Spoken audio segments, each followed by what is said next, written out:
Well, Zig and I are just two of many voices, right, that talk about ideas, whether it's financial or social or personal or spiritual. And it's just like reading a dozen books. You probably won't pick like just one to follow. You'll pick up something from one, not from another. Some will appeal to you, not from another. No one person has all the answers. So I give you, here's my version, here's the richest man in Babylon's version, here's someone else's version. You have to sort of take all of that and blend the two. Here's a book on good health that says if you do this, you'll live forever. The second book you read says if you do what that first book says, you'll die young. And you say, which book should I follow? And the answer is neither one. And here's the best advice I can give you. Make sure what you finally do after listening to Zig and listening to me and listening to Bryan and listening to a variety of other voices of experience is finally decide for yourself. I will refine my life this way from Jim Rohn, some from Bryan, some from Zig. Then make sure what you finally do is the product of your own conclusion. The key is to be a student, not a follower, but a student. That's beautiful. Let me tell you a little story that kind of parallels and goes along with this, and yet not really. Doesn't matter, Zig.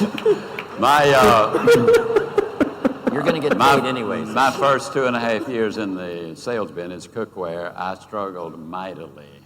That doesn't mean I didn't sell a lot, because I did. I sold my furniture, sold my car.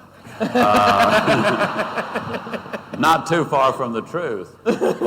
And finally, I went to a meeting, and a man named P.C. Merrill revolutionarily changed my life. He gave me the key, the formula. It had to do with my image. Well, as a result of that, our company, not as a result of that, but the company I represented had what they call a National Booster Week every single year.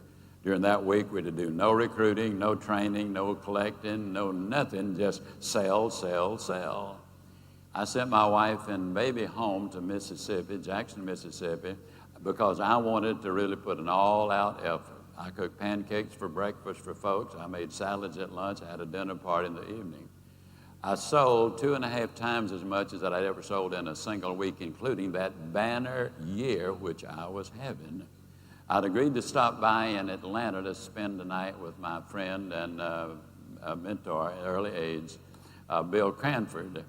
I got there at about 2 o'clock in the morning, and for the next 2 hours, literally, I gave him the minute details of every one of those incredible sales I had made.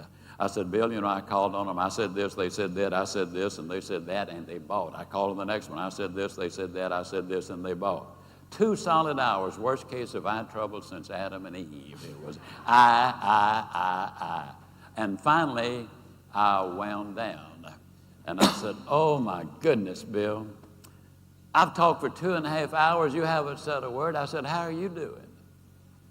Would you forgive me, Bill?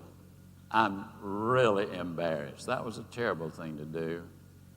Bill Cranford, bless his heart, more like a big brother than anybody, said, Zig, don't give it a thought. You have every reason to be proud of what you have done. It was absolutely wonderful. But Zig, let me remind you of something.